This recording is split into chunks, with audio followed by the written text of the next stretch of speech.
ปีสุดท้ายที่เฮาได้เฮียนด้วยกันปีสุดท้ายที่เฮาจะต้องจากกัน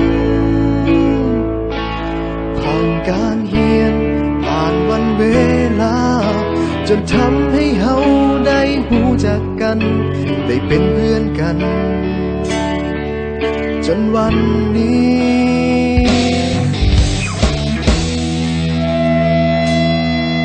มาถึงม.7 ปีนี้ก็เลยห้องเพลงนี้แทนใจก่อนที่เฮาจะจากไปห่างกันให้ทุกคนจดจำในใจฝากเพลงนี้ไว้ให้คิดถึงกันเมื่อต้องถึงวันที่จากไป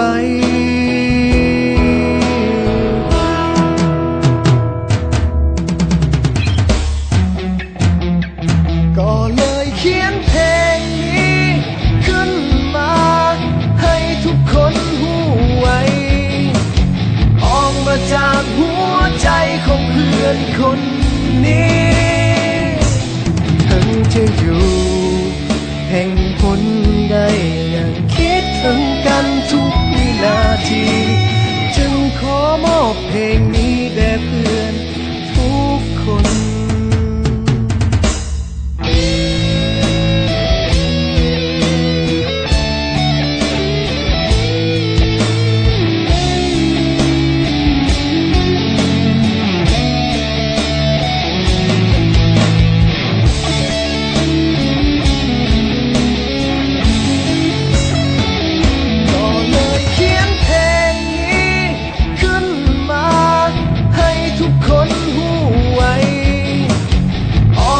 จากหัวใจของเพื่อนคน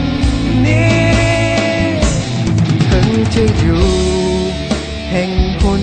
ใดยังคิดถึงกันทุกวินาทีจึงขอมอบเพลงนี้แด่เพื่อนทุกคน